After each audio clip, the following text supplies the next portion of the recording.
Okay, today we're going to talk about the level 3 substitution assignment, where we have 3 variables and therefore we have to have 3 equations. So let's take a look at number 2. Number 2, we start off and we have 3y equals 18, x equals 5y minus 2z minus 23, and y equals negative 2x plus 12.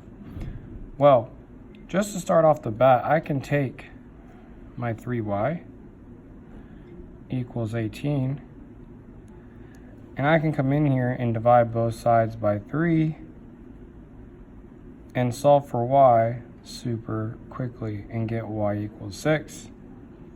Okay, now that I have y equals 6, I can substitute that in to my next equation, which I'll do in green. So now I have y equals negative 2x plus 12. And if I substitute in what y is, I should get 6 equals negative 2x plus 12.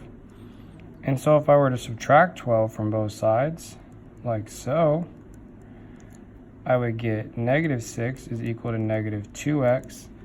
When I divide by negative 2, I get 3 is equal to x. Remember, a negative divided by a negative is a positive. Okay, the next step, now that I have 2 of the variables, I can take my last equation where I have x equals 5y minus 2z minus 23. And I can plug in the variables, so I get x equals 5 times 6 minus 2 times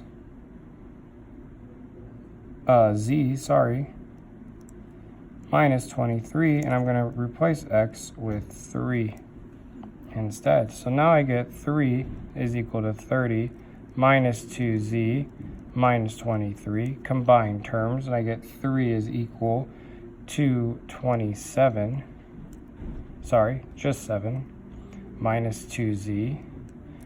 And so if I subtract 7 from both sides, I get negative 4 is equal to negative 2z.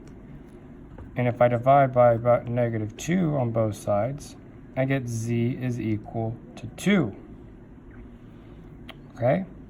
Plug that in to our equation and see if it works. So if I plug in for this equation right here, y of 6, let's plug it into all 3 so we can see that all 3. So I should have, in my check equation now, when I substitute everything in, I should have x equals 5y minus 2z minus 23, and I should get 3 is equal to 5 times 6 minus 2 times 2 minus 23. I get 30 minus 4 minus 23 equals 3, and 3 equals 3. 30 minus 27, and therefore 3 equals 3. Okay, so it works out. So these are my answers. I get x equals 3, y equals 6, and z equals 2. And that one worked out really well for us because we had our starting value where we were able to solve for y very quickly like we did in the purple here. That allowed us to then come in and plug it in and solve for x very fast, resulting in our ability to get z even quicker. But let's take a look at a problem where we can't quite go that fast. Say number 3, for example. So if I were to look at number 3 and start again, I would see that I have negative x minus 5y minus 4z equals negative 28. Z equals 3y minus 13. And negative 6x minus 5y minus 5z equals negative 5. Well, as we can see, we don't have any way to really just solve for a single variable. But I do see that my second equation, it says z equals this right here. So I can go into the top and bottom equation and plug in what z equals. So now this is going to read negative x minus 5y minus 4 times 3y minus 13 equals negative 28. And when I plug that in, I'll distribute and combine like terms, so I'll get negative x minus 5y. This is a negative 4, so I need to put negative 4 times 3y and negative 4 times negative 13. So negative 4 times 3y is negative 12y.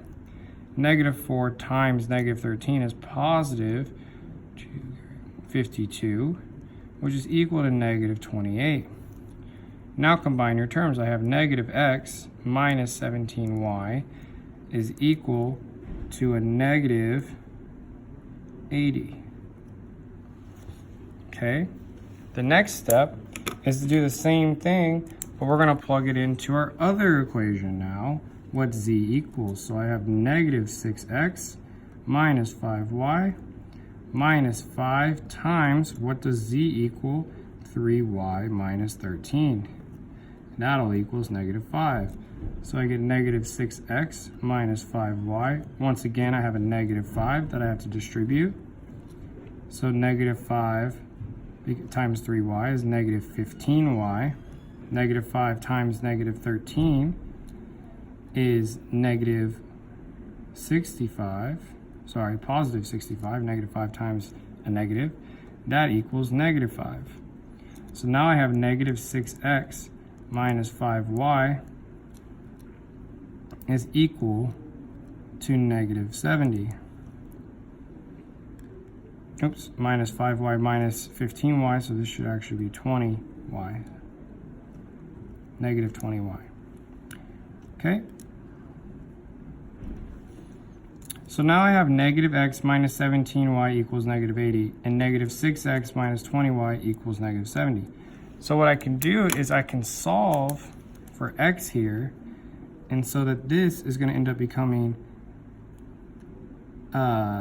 negative 17y plus 80 equals x, because I add 80 to both sides and subtract and add x,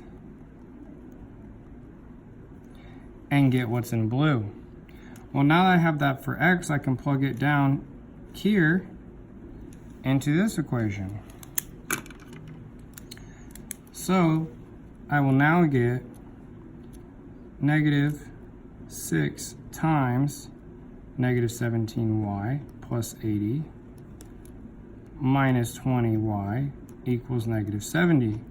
Well, this becomes negative 6 times negative 17, which is 2, carry the 4, 6, 102y plus 6 and 8 is 40, minus, because it's a negative 6, negative 6 times 8 is negative 48, and then add your 0, minus 20y is equal to negative 70. Well, when I subtract 20y, I get 82y is equal to 410. Okay, because I added 480 to both sides, and I combined like terms. When I divide this by 82, I get y equals 5, because 5 times 2 is 0, carry the 1. 5 times 8 is 40, 41. So y equals 5. Now that I have y equals 5, I can now plug that in here for x. So I get negative 17 times 5 plus 80 equals x. 5 times 7 is 5, carry the 3. So that's going to be 85 plus 80 equals x. So negative 5 is equal to x. And last but not least, I can solve for z by plugging it into our original equation. So z equals 3 times 5 minus 13, which means z equals 15 minus 13, so z equals 2. Now I can come in and check that by plugging it into my top equation, for example. So if I plug in all my points, I'm going to have negative x, which is negative 5. So I'll have 5 minus my y's, which is 5 times 5, minus 4 times 2. And that all has to equal negative 28. Well, if we see here, we're going to get negative 8. We're going to get 5 minus 25 minus 8 has to equal negative 28. Well, this is going to be 20, negative 20 minus 8, which equals negative 28. Negative 28 equals negative 28. So I end up getting x equals negative 5, y equals 5, z equals 2. And that is your answer for the third problem. Hopefully that helps. Hopefully this video made sense. And the next video we are going to talk about the level 3 elimination.